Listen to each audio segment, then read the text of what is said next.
பட்டர்னு ஒரு 2 டீஸ்பூன் அளவு போட்டிருக்கேன். பாவு பஜ்ஜி செய்ய போகிறோம். வாங்க வீடியோக்குள்ளே போகலாம்.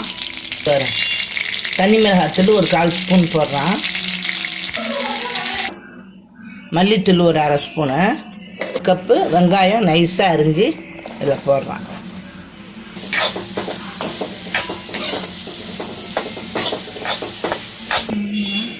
இதில் ஒரு 1/4 டம்ளர் தண்ணி ஊற்றி வச்சுருக்கேன். வேகட்டும் வெங்காயம். காஷ்மீர் சில்லி ஒரு 1/4 ஸ்பூன் போட்டுக்கிறேன். இஞ்சி பூண்டு 2 ஸ்பூனு. 2 தக்காளி நைஸாக அரிஞ்சு அதில் போட்டுக்கணும்.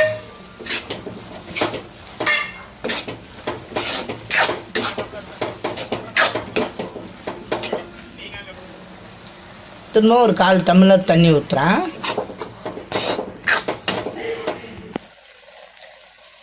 ஒரு கேப்சிகம் ஃபுல்லாக அப்படியே கட் பண்ணி நைஸாக கட் பண்ணி இதில் சேர்த்தாச்சு.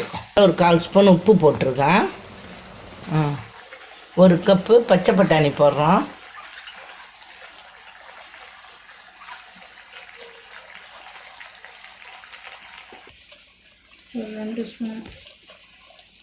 பாவு பஜ்ஜி மசாலா 2 ஸ்பூன் போடுறேன். நான் 1/4 கிலோ உருளைக்கிழங்கு அவிச்சு மசிச்சு போடுறேன்.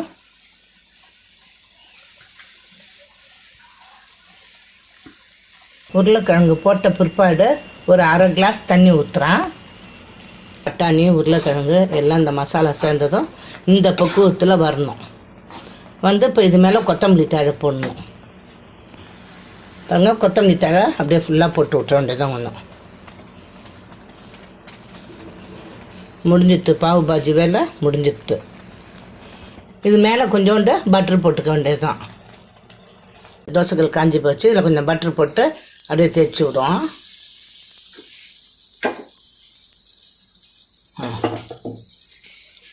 இப்போ இந்த பன்னை நம்ம 2ஆக கட் பண்ணிக்கலாம்.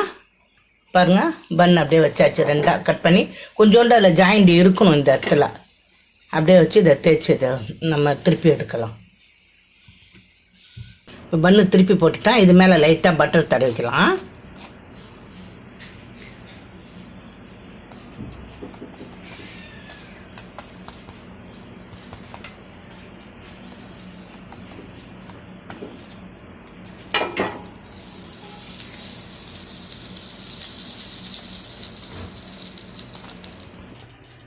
பாருங்கள், அந்த பாவு பஜ்ஜி அது மேலே நம்ம வைக்கலாம்.